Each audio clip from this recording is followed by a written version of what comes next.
Okay, so good day class. So nandito na naman tayo sa lesson 8 which is the last lesson for our first quarter.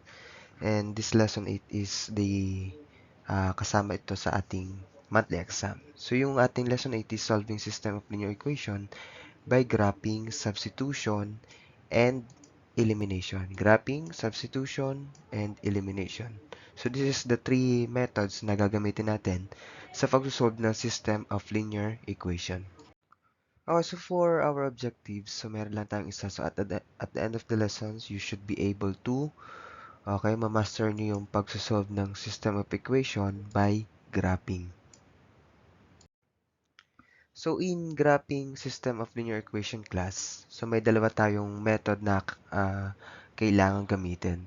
So yung method na yun is depende kung ano ba yung kung nasa anong form yung ating system of linear equation. So kapag yung ating system of linear equation daw, okay, is nasa standard form, kapag nasa standard form yung ating system of linear equation, ang gagamitin nating method is the intercept method. Ano ba yung pag sinabi nating intercept method? Pag sinabi nating intercept method, ito yung let x equal 0 and let y equals 0. So, ito yung sinasabi natin na intercept method. Ito po yung tinatawag na intercept method. Yung x, papalitan lang daw natin ng 0, and yung y, papalitan lang din natin ng 0. Yun po ay kapag yung system of linear equation is nasa standard form. So, paano naman kapag yung ating given is nasa slope intercept form? So, gagamitin natin yung tinatawag na slope and y-intercept. So, kukunin natin yung value ng slope, yung m, at saka yung value ng b. Or mean to say that is the y-intercept. Okay, so let's have an example. Sabi dito, graph the system of linear equation. So meron ako ditong system of linear equation. And sa right side, okay, meron ako ditong graph. So kaya nga siya tinawag na graphing. So magga-graph tayo. So tingin muna tayo kay system of linear equation. Kung mapapansin natin that the graph or the linear equation is nasa anong form? Nasa form siya ng slope-intercept. 'Di ba nasa form siya ng y equals mx plus b. So now, ang gagamitin natin para mag-graph natin si system of linear equation natin is we need to find or we need to get the slope at saka yung y-intercept. So, tingin muna tayo dito kay first linear equation natin, kay y equals negative 3x minus 4. So, dito, kay y equals negative 3x minus 4, alin ba dito yung tinatawag na slope? Ito po yung katabi ng ating x. So ito yung ating negative 3. So, yung slope natin, yung m, is equals kay negative 3. And then, okay, ano naman yung tinatawag natin na y-intercept? So, yung y-intercept, so that is the constant term. Yung walang kasamang variable. So, that is negative 4. So, that will be, letter B is equals to negative 4. Now, balik tayo kay slope. Ngayon, alam na natin yung slope.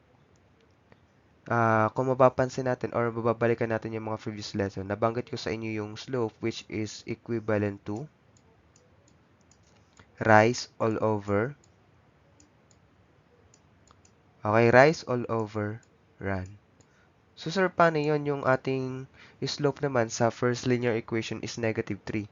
Wala naman siyang all over. Wala naman tayo nakikitang denominator. So, tatandaan nyo po lahat ng whole number na integer, yan po ay merong all over 1. So, yung negative 3, so itong negative 3, ito yung ating rise. So, naman, itong 1 natin na given, yung nilagay natin na all over 1, tandaan, lagi may all over 1 kapag whole number. So, that will be our run.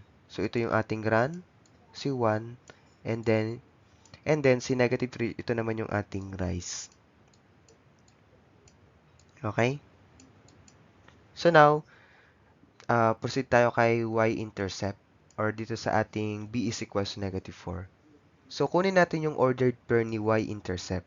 So, sa pagkuha ng ordered pair ni y-intercept, Automatic po, 'di ba, ang value ng ordered pair is in the form of x. Ito po yung kanyang sequence, yung pagkakasunod ng ordered pair. We have x and y. So yung ating y-intercept, so automatic pag hinahanap po ay y-intercept, automatic that the value of our x is, sorry, ito yon. So yung value ng ating x is, yan po ay 0 na. Automatic po yan na that is 0 kapag hinahanap ay y-intercept. And now, ang value naman ng ating y is, sabi is negative 4. So, yung y dito, papalitan natin ng negative 4. Ayan. So, ngayon, meron tayong given na ordered pair na 0 and negative 4. And meron natin tayong slope in the form of rise all over run, which is negative 3 all over 1. Susulit ko lang dito, negative 3 all over 1. So, ito yung ating slope. So, i-graph muna natin si y-intercept kasi dito tayo magmumula kung paano natin may i-graph si slope. So, 0 and negative 4, tingin muna tayo kay x-axis. So, ito po si x-axis. Ayan. So, now, tingin tayo. Sabi dito, ang value daw ng x ay 0. So, meaning to say, na dito lang tayo sa gitna. Hindi po tayo gagalaw. And then, sa y-intercept or yung y-axis, ang value daw is negative 4. So, since si negative 4 is nasa baba, so nandito yung ating negative 4, so nandito yung ating point. So, nandito yung ating point. Ayan. So, ito yung 0 and negative 4 na ating point. So, now, para malaman natin yung second point, is kailangan nating tingnan yung ating slope. Okay, yung negative 3 all over 1. So, pag sinabi nating negative 3, sabi dito, kay negative 3, kailangan daw nating mag-rise or tumaas ng 3 beses. So, from point, yung yung ginarap natin na y-intercept, so from point here, tataas tayo ng 3 beses. So, 1, 2, and 3. And now, dito na tayo kay negative 1. Sabi naman, magraran tayo ng isang beses. So, since negative yung ating slope, di ba, negative 3, so magraran tayo pakaliwa.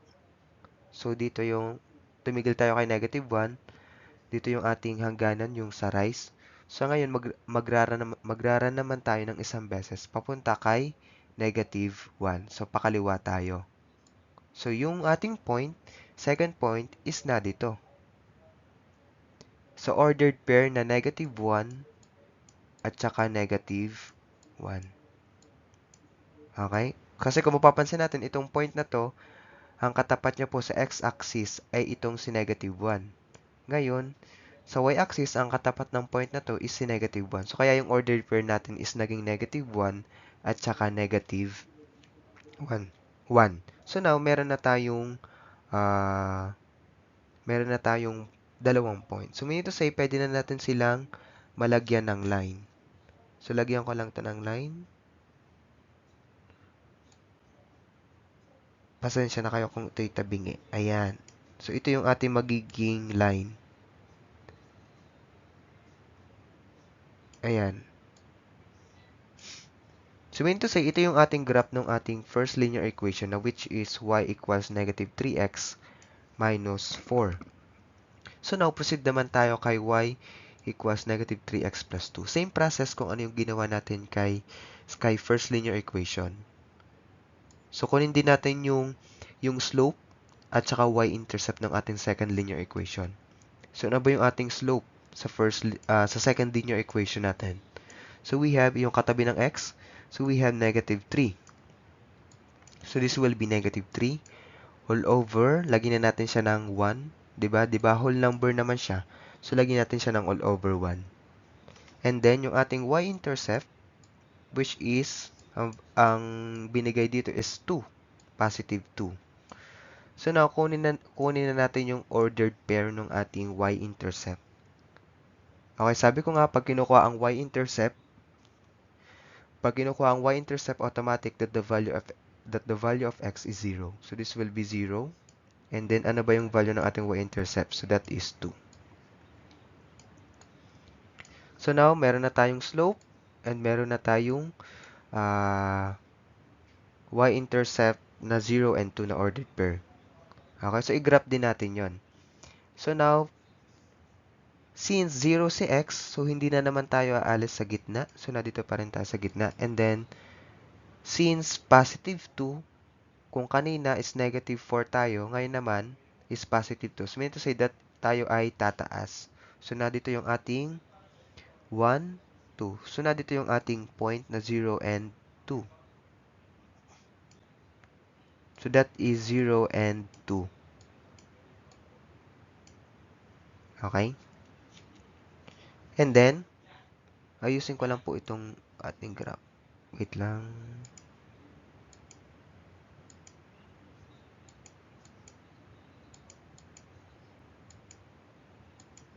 Ayusin ko lang po yung graph ng ating first linear equation.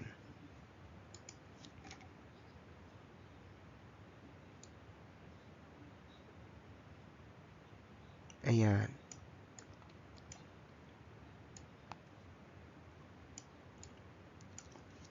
So now, from point, balik tayo sa second linear equation natin. From point to 0 and 2, dito po tayo magmumula ng rise all over run. Sabi, ilang beses tayong magra-rise? That is negative 3. So, tatlong beses. So, 1, ayan, sorry. So, that is 1, 2, and 3. So, now, ilang beses naman tayo magra-run? So, tumigil tayo dito, magra-run tayo pakaliwa kasi negative na naman yung ating slope. So, that is 1. So, yung second point natin is na dito po. Ayan. So, sa x-axis, katapat niya po ay negative 1. So, mean to say, ito is negative 1. Kung papansin nyo, sa x-axis, ang katapat niya po is itong negative 1. Ito. And then, sa y-axis, ang katapat niya naman is positive 5. Okay? So, now, igagraph naman natin siya. So, i-graph din natin. Yan. So, ito yung graph ng ating y, yung second linear equation natin.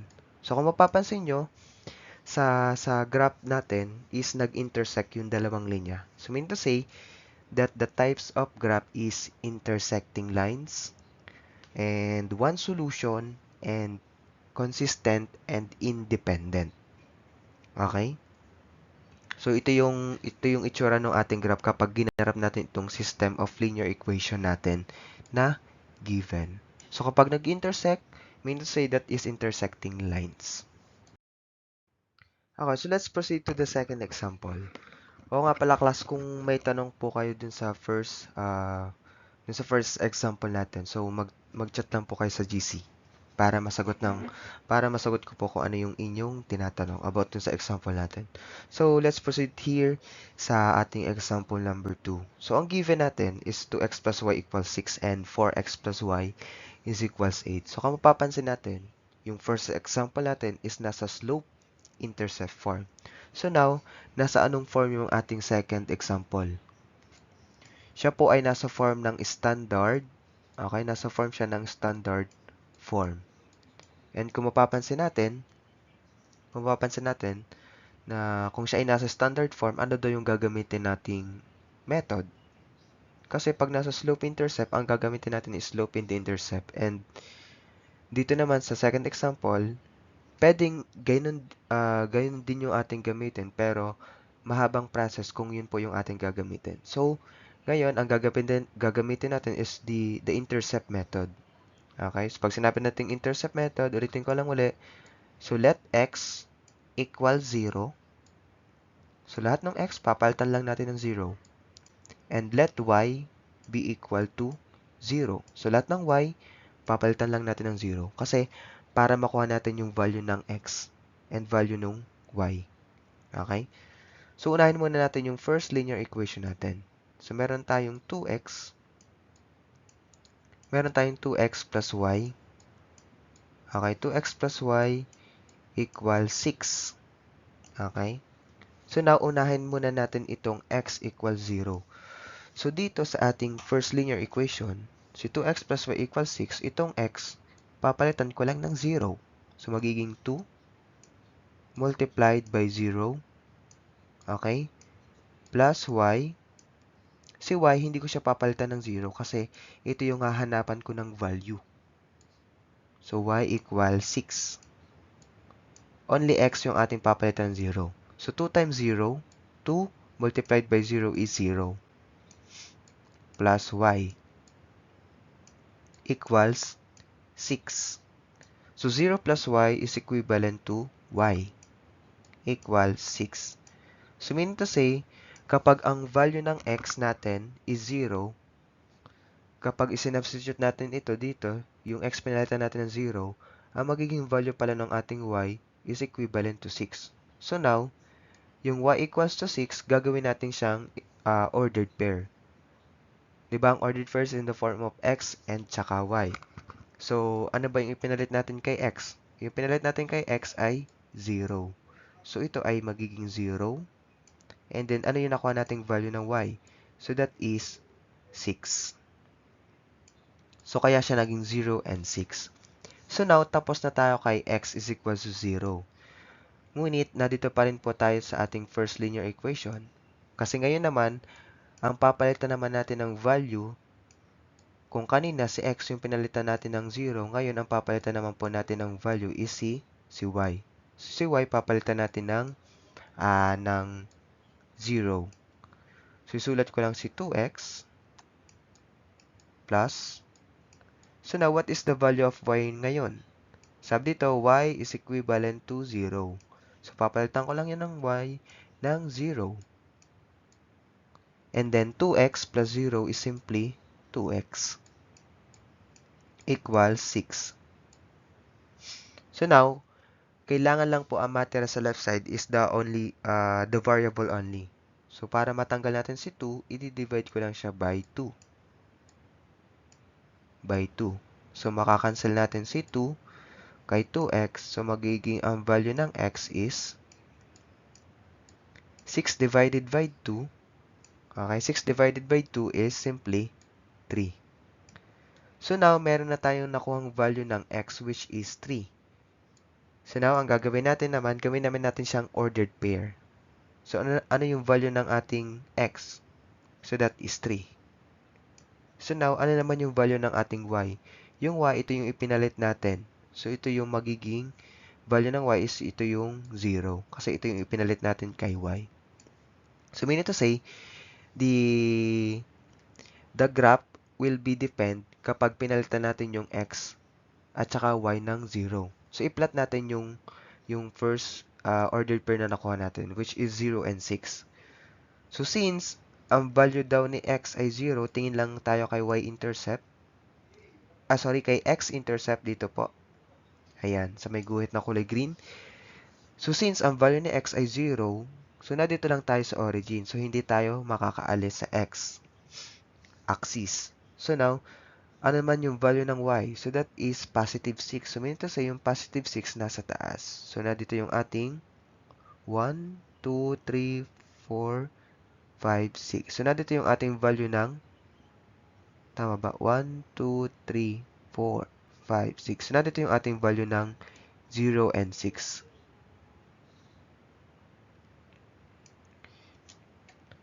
So, ito po yung ating value ng 0 at saka 6.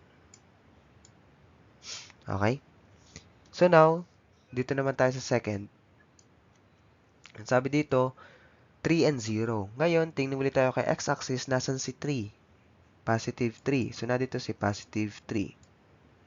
And then, since 0 si y, hindi na po tayo pwedeng bumalik sa origin. Kasi nandito na tayo kay positive 3. Meaning to say, yung point ng 3 and 0 is nandito na kay positive 3.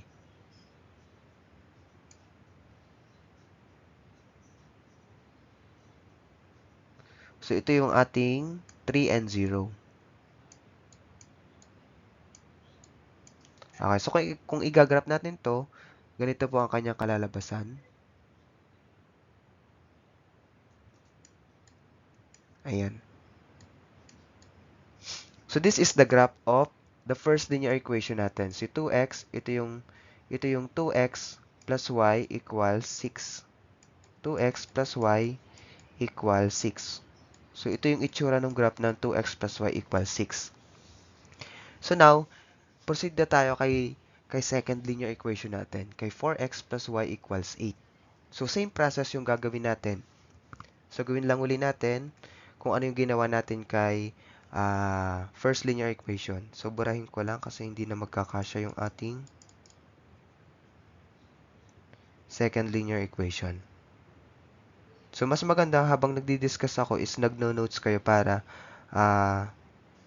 mas lalo niyong matandaan kung ano yung process na ginagawa sa pag-graph ng system of linear equation.